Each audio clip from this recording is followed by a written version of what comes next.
Righto guys, spring is well and truly here.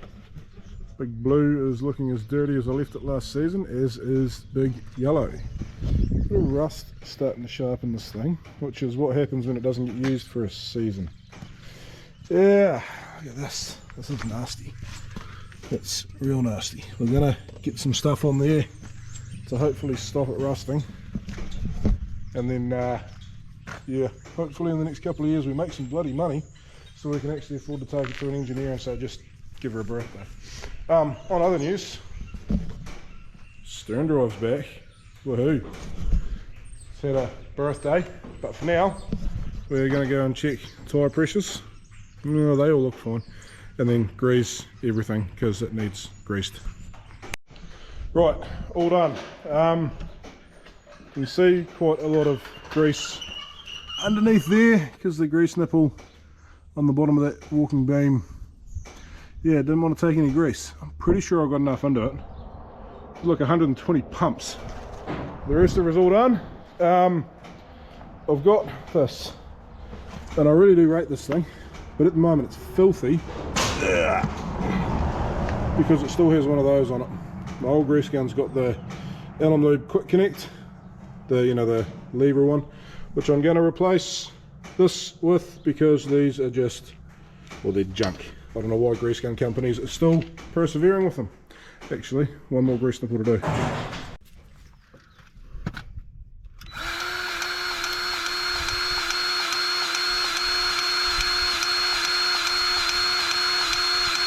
There we go. First grease in like 4 months. Right, we're just going to do a quick wee test here. What have we got to do? Motor move, now buffing on. I will just go back and check the remote valves. What's it at? 22, that's about where we want it.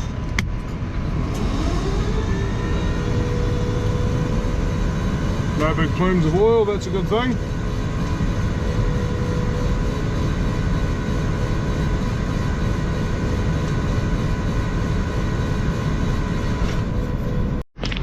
Moment of truth. Poor thing's just been sitting for so long. When they get used, it's not a concern, but all those seal surfaces are dry. That's okay. All the hoses look good. There's a lot of them. Yep. Righto guys, urea. Got 2.9 tonnes of it. We need a little bit more, but we'll get rid of this first because that's all we could fit in the bin. None of my buttons are working. They've got all sticky. Anyway, we have happy noises.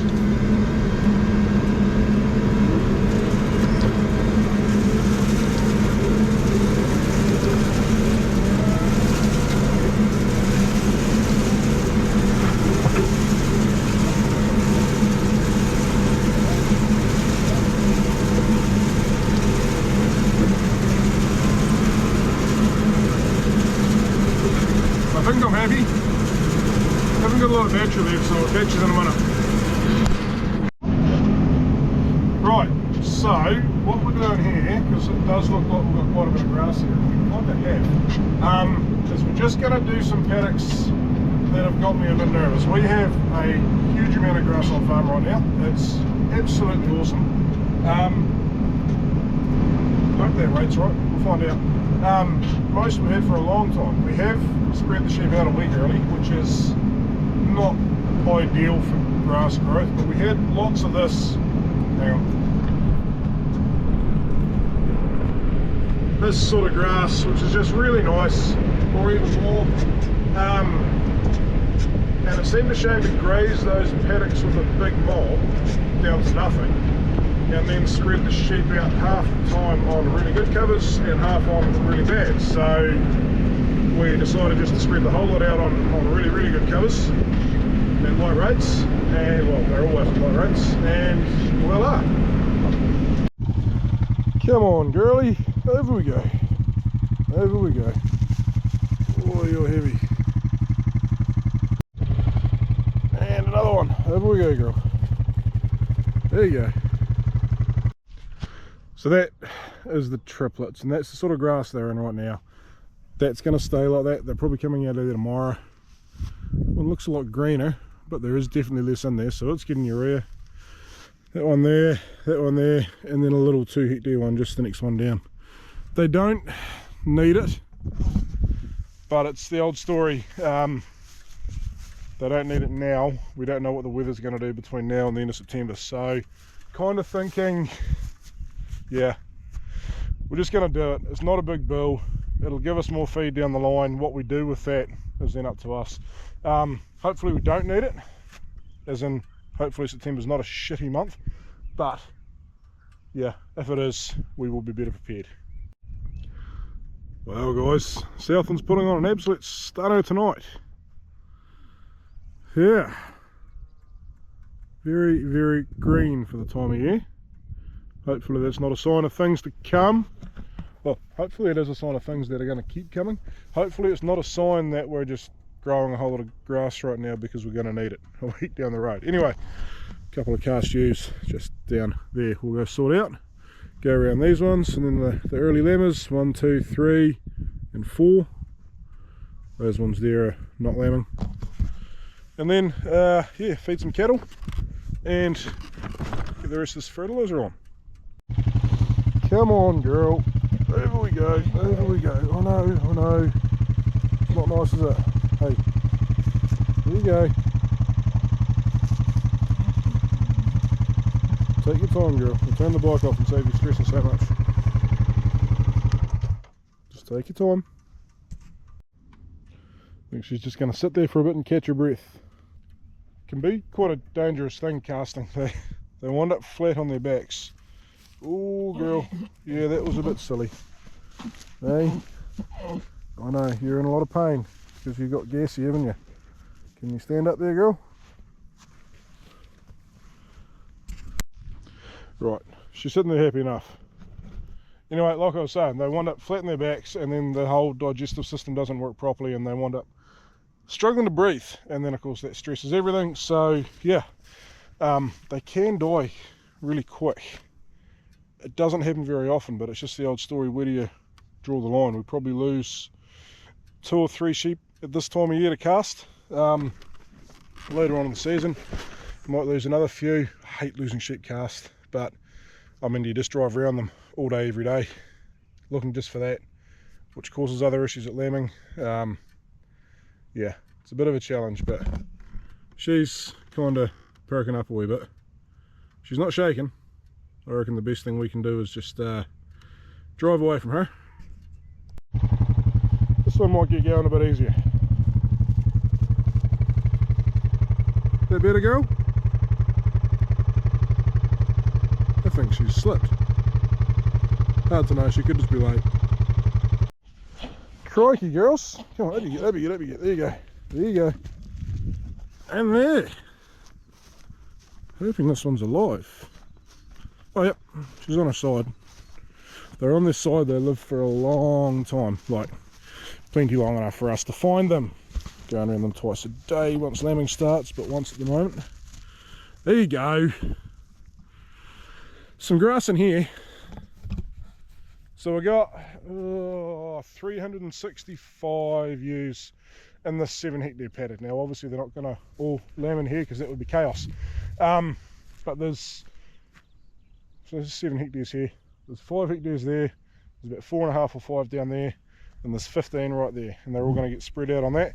But this is just a bit of this one had a huge amount of feed on it, so they may as well be in here, get on top of this a little bit, and then give the other ones a chance to sort of catch up a wee bit, so they're all sort of same amount of grass within reason. So yeah, working well. This is definitely the berry end of the paddock. Up on top's ridiculous, but that's all right. Yeah, I mean, check this out. Madness. So that paddock there, I'm guessing, is about a 1700 cover. This right here is probably like 3,000, but down there, average out over the whole paddock, maybe 2,200. The next one down is going to be the same. That one will be, I don't know, 1,800, 1,900. Looks like there's more than there is because it's quite clumpy, but yeah. where those ewes down there are, that's probably, I don't know, 1400 maybe. But this lot, for the earlies, we really want 2000 because they're spread out eating a lot before the grass is really growing normally. Maybe not quite the case this season. 1400 to 1500 is sort of the target for these sheep, and over the whole farm on average we're probably sitting close to a 1700.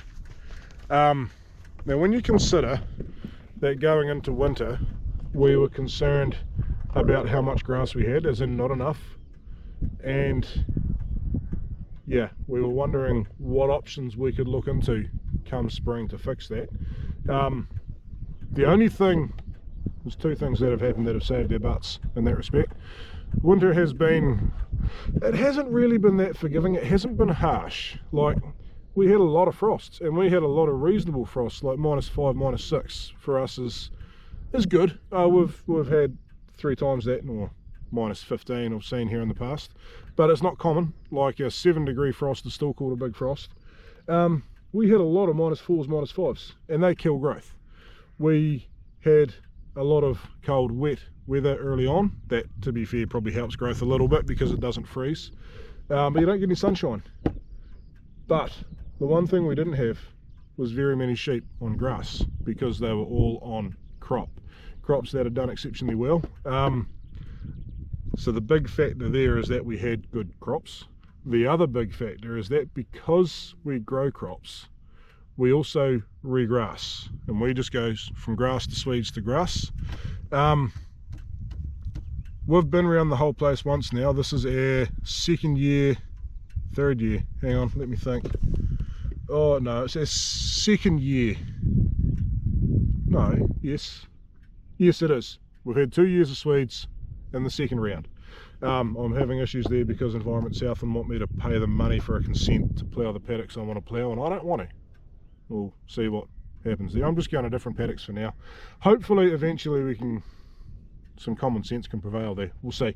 But what that, yeah, old grasses in the middle of summer grow at roughly the same rate as young grasses. There might be a little bit of difference in the first year. Young grasses can be pretty violent in the way they grow, but in the second year, in peak growing season, let's say November through end of January, start of February, yeah, they grow pretty similar. Everywhere else throughout the season, the younger grasses, both from being better genetics, modern varieties, and also just the fact that they're not old, so the paddock is predominantly ryegrass, they grow a lot more, especially over winter. Now, winter growth is never much, but I know plenty of people with older pasture farms that would be expecting to get 500 kilos, maybe at most a ton of dry matter for the 90 days of winter, and I suspect we're probably doing 1.5 to 2. And that's demonstrated by, on the 31st of May, these here were probably the only 2 grassy paddocks on farm. They were grazed lightly early on in winter, but not heavily.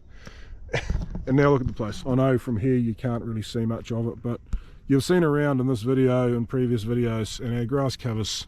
I mean, this one here, this is, what did I say this one is? Probably 16, 17, 1800. It was grazed out quite hard at the end of June, like probably down to 1000. So from the end of June till now, it's grown 800 kgs of dry matter. It's awesome. What I'm trying to say here is, if we were to be all grass wintering, we have to choose between one or two things: having good conditioned sheep at lambing time, or having feed for sheep at lambing time. And by doing the winter cropping thing, I know a lot of people wonder why we do it. Someone did ask me a while ago, might have been on a different forum, why we winter crop instead of just buying in grain or creep feed or nuts or whatever they call it. It's about 10 times the price. It's genuinely, for the amount of feed that we have to buy for 2200 ewes, 600 hoggets to get them through, and the cattle. We don't put the cattle on crop, admittedly. It's a huge amount. It's a ridiculous amount of money. Our winter crops cost us about, well, crikey, about $12 per sheep. How far does $12 per sheep of grain go, or of nuts go? Not very far. It's not really about cost though. We physically can't afford to spend that much money on our sheep. So we do the winter cropping, and by doing the winter cropping, we get to have good conditioned sheep at lambing and plenty of feed for the sheep. And in theory, that should lead to far better lamb survival. So sort of probably some people would say I'm clutching at straws here, but I don't think so. The main reason we do the winter cropping is driven by animal welfare, which yes is also a profit margin thing. We're allowed to want to make money, right?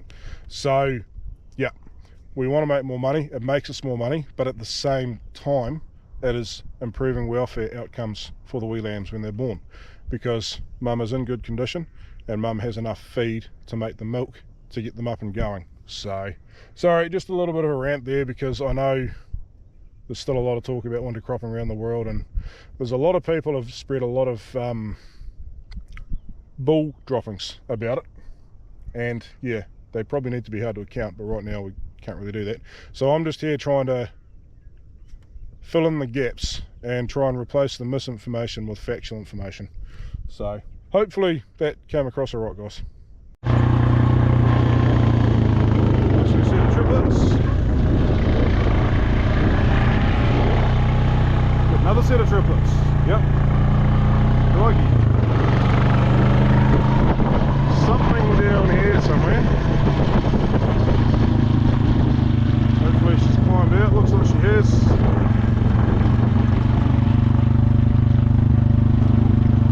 I did suspect she'd had triplets and they were down here, and actually right there, and there is no lambs there. That's a bonus. Normally don't give the triplet ewes a lot of credibility, but they've done well. Righto guys, one paddock done after tea in the dark. All has gone well, knock on wood. Keeps going that way for the rest of the night. I am going to crank up some tunes. I'll turn that camera around, chuck it on a time lapse, and yeah, you'll see a shiny blue bonnet for the next few minutes.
Righto guys, GoPro has not got a lot of battery left because I just left that on record for like an hour and a half.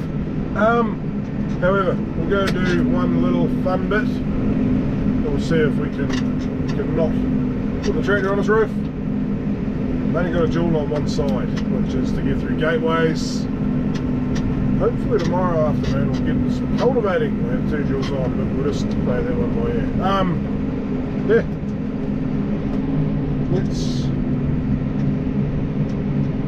Let's go down here. You ready?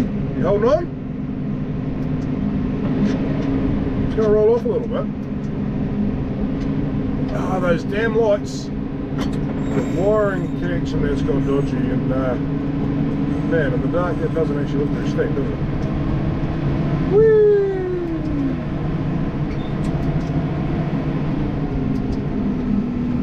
Yeah, so with this urea, we don't need to get complete full coverage because we've got X amount of urea, and realistically within reason it's going to grow X amount of grass.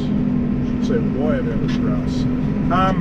So we can afford to stay plenty well away from the waterways and sort of steeper south facing stuff, and yeah, because it just means we're going to put more on our sweet, put it further, go further with it.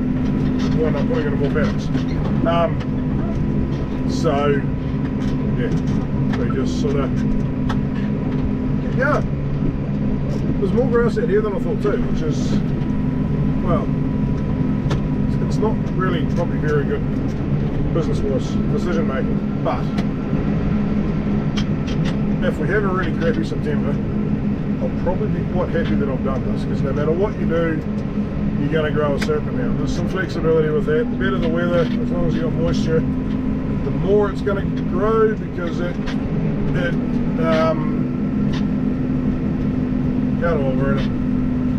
increases your growth by a percentage roughly. So if you're growing more, it's going to cause more growth, but not by a huge amount. So yeah, if the season grows really well, we don't need it, and therefore the benefit of doing it is less. So therefore it's worth less per kilo, but you get more kilos. But if the season's really shit, then actually it's worth a lot more per kilo, because every extra blade of grass you got is helping the health of your animals a lot more, as opposed to just giving you more of the feed bank. Yeah, so it's a fine line. I'm pretty sure I will not regret doing this. I can't see a way that I will, but you never know. It is weird. If I put the tractor on its roof, I'll regret doing it. That's where that John Deere got stuck. Oh. But I don't think we're going to do that yet tonight. Yeah. Anyway guys, we'll leave it there tonight, and we'll pick this up again sometime tomorrow. Righto guys, we've got our last little bit, about 600 kilos. So we've got this paddock to do. As you can see, it's a bit more yellow. You look over the fence there, and there's a definite change in colour, and as much as it's not that obvious right now, there is there and there as well. So this was one of the last paddocks grazed. We couldn't really hear the hoggets. That's right, they went back in there, and then they went over there, and now they're on the last paddock of Swedes. Just cleaning up a few bulbs, but anyway, we will get going.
is one paddock done today.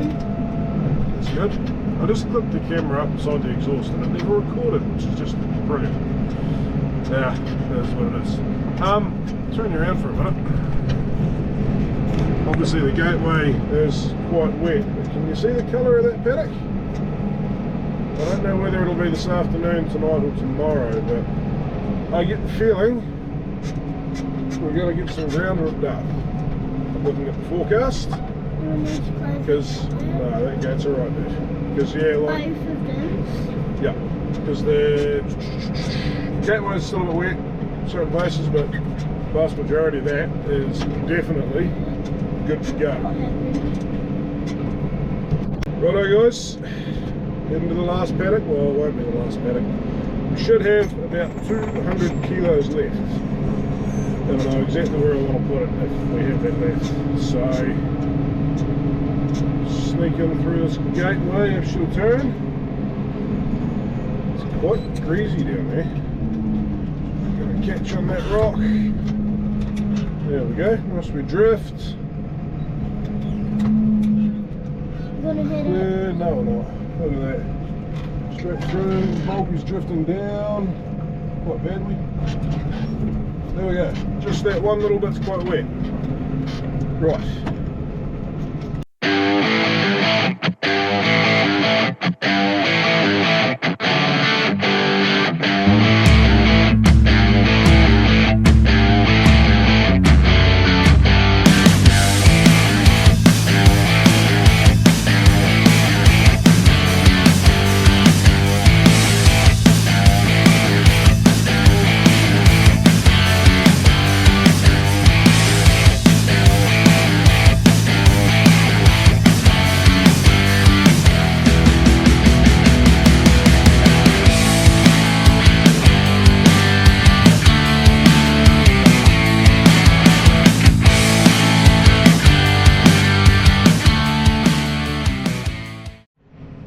Righto, wee man reckons he wants to drive the tractor.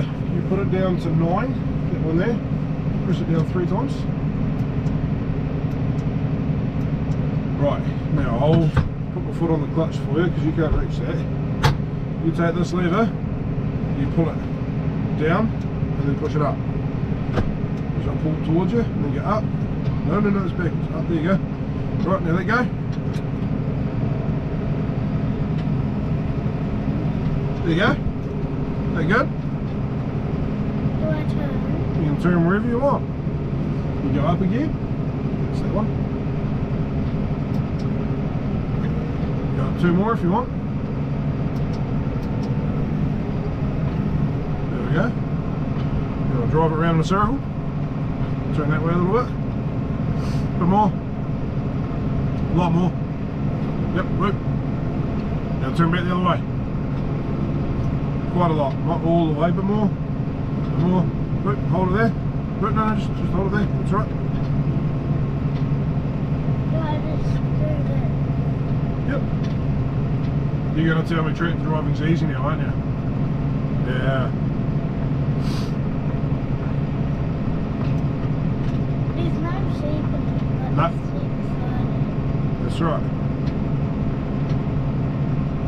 Right, now you straighten up when we head back over to that gate over there. And no, I'm not letting you drive it on the road, sorry. So, straight over there. Go straight. Straight up. Back that way a wee bit. There you go. You're going straight for that gate. You can drive it to the gate. Not. Do I just put it in 0? No, just stop. You just press that black button there. So you watch. That'll stop it, but I've got the brakes, so it's okay. Whoa! Am I allowed to put it in? No, because it's quite a clunk. Go that way a wee bit.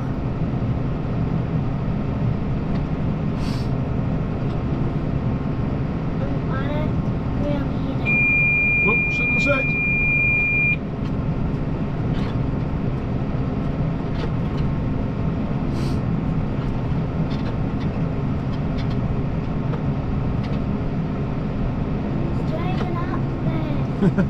You are.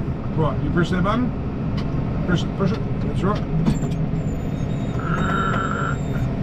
But now push that down and up. That way. And then up. There you go. Hear that? That's the butt brake. Woof woof. Good man. Righto guys, last paddock. Now there's an area of this paddock that we're on right now that doesn't grow very well. And it requires a bit of discussion because I really shouldn't say this, but I'm going to. The area that doesn't grow very well in this paddock should be the best area of the paddock. It's the top of the hill, it's a big flat on top of the hill. But it's also where, when this paddock was in crop, the cattle were winters. And it sort of improves as you go further along because even here it's bumpy as hell, it wouldn't work down any good. Everything was bad about it. Anyway, yeah, something I've noticed quite a bit is where the cattle get to poke the crap out of the paddock. It actually takes a hell of a long time to recover. But with sheep, not so much. Yeah. Anyway, we'll get this last bit on here. That'll be 3.54 or 3.46 tonne. Can't remember what it was. Of urea on, pre-lamb. Pretty much pre-lamb. Pre-lamb for the main cycle. Yeah. We'll either think we wasted our money and things will be good, or we'll be very glad we did it. But things could be quite bad. So, only time will tell. Anyway guys, I think we'll leave that there. And yeah, we'll catch you back next time for some, well, other stuff. Don't know what it'll be yet. There's obviously lambing happening, there's calves happening, there will be cultivation happening. What else will be happening? Won't be kids on motorbikes for a wee while. Yeah, lots on the go. So, catch you later.